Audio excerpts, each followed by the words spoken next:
At a serene sanctuary nestled among tall, whispering trees, a mother bobcat gently welcomed her litter into the world.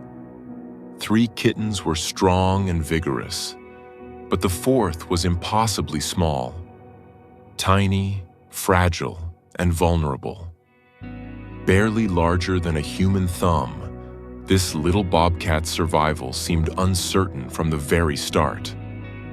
Her temperature plummeted, her breathing grew shallow, and with each passing hour, death crept closer. Then, in a moment that defied protocol and logic, Dr. Vance decided to intervene personally. But could a creature so small, teetering on the edge of survival, truly make it? Before we start, hit the like button and make sure to subscribe if you haven't, and hit that notification bell so that you won't miss any new stories. The Blue Ridge Mountains of North Carolina awoke to a symphony of mist and birdsong. In the heart of this verdant wilderness, the Blue Ridge Wildlife Sanctuary was a haven, a place where the wounded and the orphaned found a second chance. Within a secluded, custom-built den, insulated with straw and the scent of pine, a bobcat the staff had named Shadow had just given birth. She was a magnificent creature, sleek and powerful, a recent arrival herself after being found injured on a nearby highway. Now she was a mother, her world condensed to the 4 squirming, mewling lives nestled against her warm belly. Jenna, a young veterinary technician whose passion for wildlife burned brighter than the morning sun, approached the den with the quiet reverence of someone entering a sacred space. It was her job to perform the first wellness check on the new litter. Through a small, protected opening, she used a specialized scope to observe the new family, her heart swelling with a familiar mix of joy and awe. 3 of the kittens were robust, little replicas of their mother, already jostling for position with surprising vigor. But then, her breath caught in her throat. Tucked away, almost lost in the folds of Shadow's fur, was a 4th. It was a wisp, a fragment, a creature so impossibly small it seemed like an afterthought of creation. While its siblings were the size of plump baked potatoes, this one was scarcely larger than a man's thumb, a tiny knot of fur and bone that didn't seem to possess the energy to even nuzzle closer to its mother. Doctor? Jenna's voice was a tense whisper over the sanctuary's radio system. You need to see this. Dr. Elias Vance was a man carved from the same ancient timber as the mountains themselves. In his late 50s, his face was a roadmap of a life spent in the service of animals, etched with lines of compassion and a certain weariness that came from witnessing nature's impartial cruelty too many times. He thought he had seen it all. When he arrived at the den and peered through the scope, his professional optimism, already a finite resource, dwindled to a flicker. A micro-runt. He murmured, his voice low and gravelly. Extremely rare and extremely fragile. His initial assessment, delivered with a gentle but firm finality, was a death sentence. He explained to Jenna the grim realities of failure to thrive. In the wild, and even in the protective confines of the sanctuary, a mother bobcat's instincts were a brutal form of calculus. Shadow would instinctively pour her resources, her milk, her warmth, her grooming, into the kittens with the greatest chance of survival. The runt, the statistical anomaly, would be ignored. It was not cruelty. It was the cold, hard logic of life. And so it was. Over the next few hours, they watched the heartbreaking drama unfold. As the 3 healthy kittens nursed greedily, Shadow gently but persistently nudged the tiny one away. The small creature, too weak to protest, would roll onto its back, its sealed eyes and silent mouth a portrait of utter helplessness. Its condition deteriorated with terrifying speed. Jenna, monitoring its vitals with a non-invasive laser thermometer, saw its temperature begin to plummet. Hypothermia was setting in. Its already faint breathing grew shallower, each tiny inhalation a monumental effort. Hypoglycemia, the inevitable consequence of starvation, was draining its last reserves of energy. The sanctuary director, a pragmatic man named Robert, discussed the options with Dr. Vance. Was intervention merely prolonging the inevitable? Would it be a kinder act to let nature, in its unsentimental wisdom, take its course? Dr. Vance felt the weight of that logic. He had presided over this sad ritual more times than he could count. Yet, as he watched the kitten on the monitor, a barely there flutter of life, something inside him rebelled. He saw a flicker of movement, a twitch of a paw so minuscule it was almost imperceptible. It was a protest, however feeble, against the encroaching darkness. And in that moment, Dr. Vance, the seasoned, pragmatic veterinarian, made a decision that would ripple through the entire sanctuary. Bring her to me. He said, his voice leaving no room for argument. I'm taking her home. The news spread through the small, tight-knit staff like a wildfire. Dr. Vance, a man who maintained a careful, professional distance, who preached against the dangers of anthropomorphism, was personally intervening.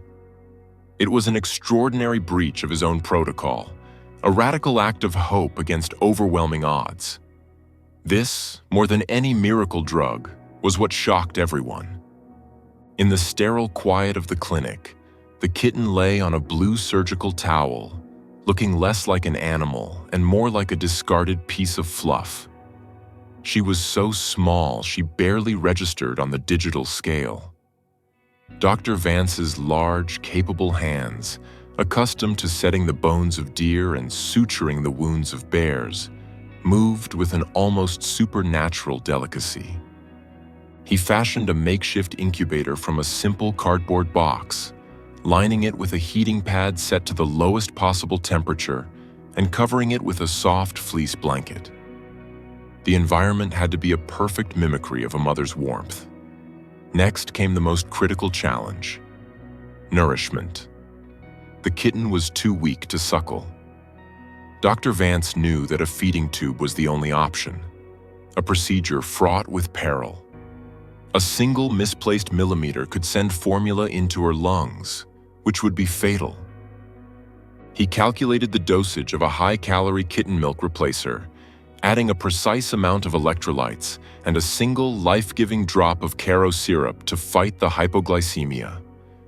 With the kitten wrapped in a warm cloth, he gently threaded a thin, flexible tube into her mouth, down her esophagus, and into her stomach. Holding his breath, he slowly depressed the plunger of the syringe, delivering a minuscule amount of the precious fluid. He then withdrew the tube with the same painstaking care. He would have to repeat this delicate dance every 60 minutes, around the clock. That evening, Dr. Vance drove home not to a quiet house, but to a vigil. He placed the incubator on his bedside table, the soft glow of the heating pad a beacon in the darkened room. The night was a blur of alarms set for 1-hour intervals. Each time he awoke, his first feeling was a lurch of dread. But each time, he would find the tiny creature still breathing, her chest rising and falling in a rhythm so shallow it was almost invisible. He would perform the feeding, clean her with a warm, damp cotton ball to simulate her mother's grooming, and whisper words of encouragement into the quiet of the night. Come on, little one. He'd murmur, his gruff voice softened to a whisper. You're a fighter. I know you are. He decided to call her Pip, short for Pipsqueak. It was a name that fit her fragile existence, a small sound in a vast, silent world. The first 72 hours were a tightrope walk over an abyss. There were moments Elias Vance was certain he had lost her. Once, in the pre-dawn gloom, he reached into the box to find her cold and limp. Panic, cold and sharp, seized him. He quickly administered another drop of syrup directly to her gums and held her against his own chest, willing his body heat to transfer to her, to spark the dying embers of her life. For long, agonizing minutes, nothing happened. Then, a shudder. A weak, reedy mew escaped her lips. It was the most beautiful sound he had ever heard. That was the turning point. From that moment on, Pip's recovery, while painstakingly slow, was steady. The first true victory was when her body temperature finally stabilized without the constant aid of the heating pad. Then came the day she began to weakly suckle on the tip of the syringe, her own instincts kicking in. Dr. Vance felt a surge of triumph as he transitioned her from the feeding tube to a tiny, specially designed nursing bottle.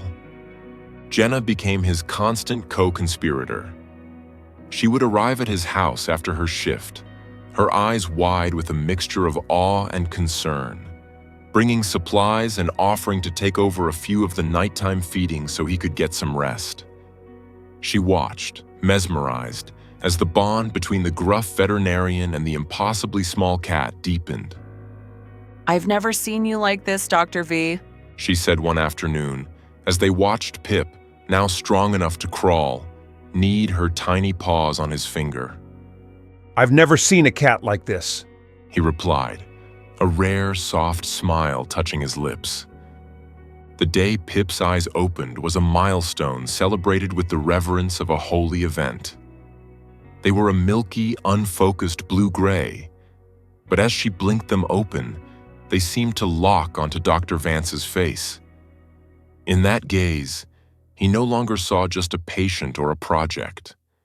He saw a person, a spirit, a will to live that mirrored his own stubborn refusal to give up. As weeks turned into a month, Pip transformed. The scrawny wisp of fur began to fill out. Her coat, once dull and sparse, grew thick and plush, the faint spots of a bobcat becoming more pronounced. Her wobbly crawls became confident toddles, then playful pounces. She would launch ferocious attacks on his shoelaces and stalk crumpled pieces of paper with the deadly seriousness of a seasoned hunter. Her tiny, needle-like claws would prick his skin, and he would welcome the sensation as a sign of her growing strength. The sterile incubator in his bedroom was replaced by a large playpen in his living room, filled with toys and small logs to climb on. The quiet solitude of his life was now filled with her chirps, purrs, and the thud of her tiny body practicing ambushes. He had saved her life, but she, in turn, had brought a vibrant, chaotic joy back into his. But with her growing strength came a looming, bittersweet reality. Pip was not a house cat. She was a wild predator, and the goal had always been, must always be, to return her to her world. The next phase of her journey would be even more challenging than the first. He had taught her how to live. Now he had to teach her how to survive. The sanctuary staff, now fully invested in Pip's miraculous story, constructed a special enclosure. It was a masterpiece of rehabilitation design, a sprawling half-acre space fenced with material that was impossible to climb. Inside, it was a slice of the wild, dense thickets of rhododendron, towering pines, a rocky outcrop, and a small, trickling stream. The key feature was a one-way observation blind. Pip could be monitored, but she would feel completely alone, a crucial step in weaning her off human dependency. The transition was hard on them both. The first day, Dr. Vance placed her in the enclosure and walked away. Her confused and distressed chirps followed him, each one a small dagger in his heart. He had been her entire world, her source of food, warmth, and comfort. Now he had to become a ghost. The rehabilitation was a masterclass in animal psychology. Food was no longer delivered in a bowl. Dr. Vance began by creating scent trails of rabbit and squirrel, leading her to hidden caches of meat. He was reawakening the dormant instincts encoded in her DNA. The introduction of live prey was the most difficult step, both practically and emotionally. It began with crickets, which Pip at first regarded with more curiosity than predatory interest. She batted at them playfully, a game she might have played with a ball of yarn. Dr. Vance and Jenna watched from the blind, their patience tested. She has to get it, Elias. Jenna whispered, her knuckles white as she gripped the edge of the viewing slit. If she can't hunt, she can't go back. Days later, they introduced a live mouse. Pip's first attempts were clumsy, comical failures. She would pounce too late or with too much noise, sending the mouse scurrying to safety. Frustration mounted. Dr. Vance felt a familiar pang of doubt. Had he saved her from death only to raise a bobcat that didn't know how to be a bobcat? Had his compassion ultimately crippled her? He left her alone for a full day, a painful but necessary step to stoke her hunger and sharpen her focus. The next morning, they watched from the blind as another mouse was released into the enclosure. This time, something was different. Pip didn't pounce immediately. She froze, her body low to the ground, her ears swiveling to track the faintest rustle in the leaves. Her tail twitched, a metronome of pent-up energy. She was a coiled spring, a study in silent concentration. Then she moved. It wasn't a pounce. It was an explosion.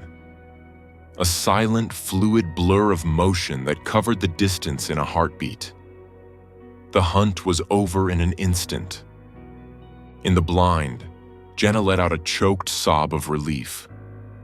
Dr. Vance felt a complex and powerful cocktail of emotions. There was immense pride, a deep, resonant joy at her success. But beneath it was a profound sadness. This was the first true kill, the first real step away from him and toward her destiny. He was watching his tiny, fragile patient become the lethal predator she was born to be. Over the next few months, the lessons escalated.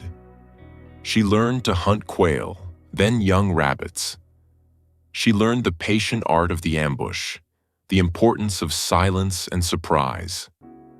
She grew into a magnificent young bobcat, her coat a perfect camouflage of tawny browns and dark spots, her eyes a piercing, intelligent yellow. The playful kitten was gone, replaced by a confident, solitary hunter. She was ready. The final checkup was a formality. Pip was the picture of health, strong, lean, with the reflexes of a master athlete.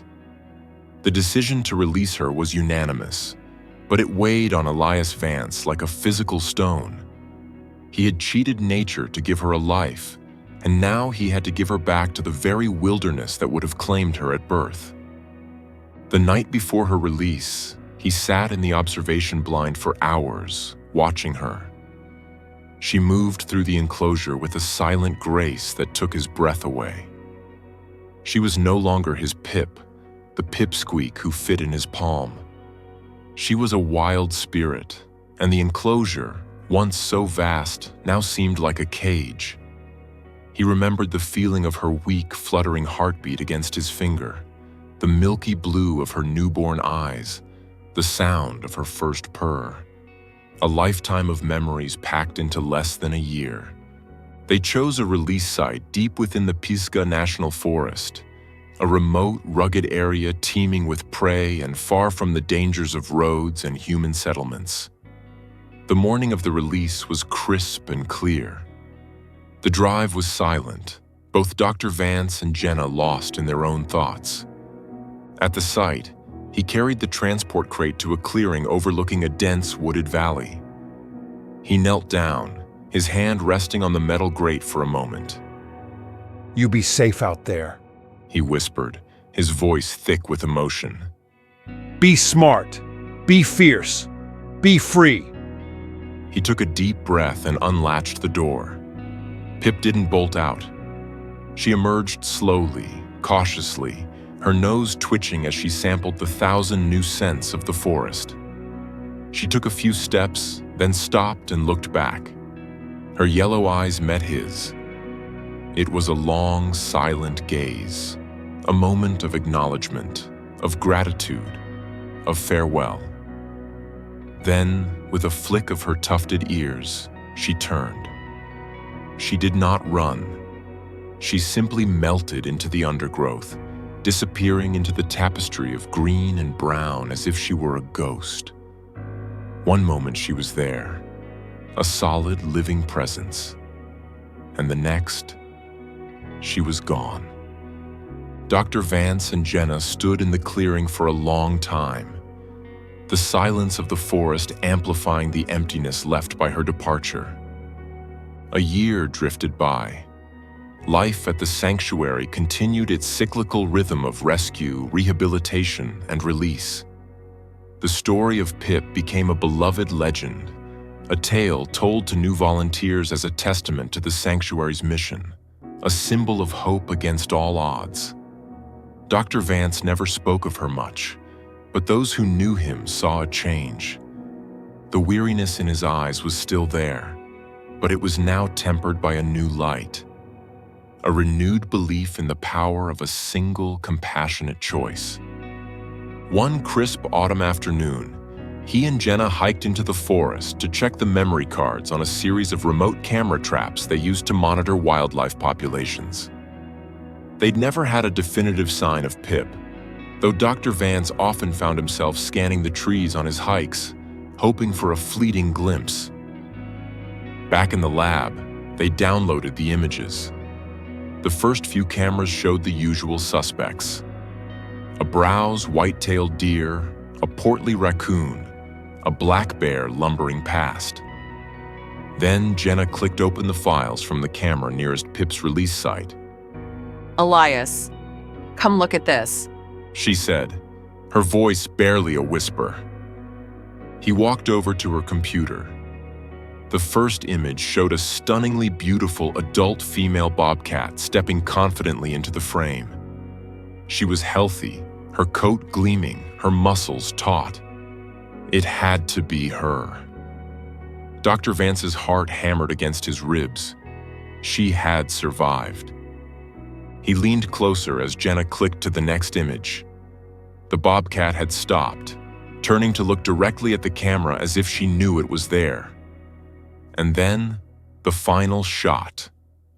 The one that shattered the professional composure of the old veterinarian and made him sink into a nearby chair. Tumbling out of the brush behind the magnificent bobcat were two tiny spotted kittens, their paws clumsy, their faces full of wide-eyed wonder at the world. Pip wasn't just surviving, she was thriving. She had a family. The tiny, fragile life he had refused to let go of, the flicker of a heartbeat he had nurtured in the palm of his hand, had come full circle. The cycle of life, which he had so audaciously interrupted, was now continuing wild and free, exactly as it should be. Tears welled in Elias Vance's eyes, blurring the image on the screen. But they were not tears of loss. They were tears of a profound, overwhelming joy. The smallest bobcat ever seen had left the biggest mark on his heart, a permanent reminder that sometimes the most shocking thing a person can do is to simply refuse to give up hope.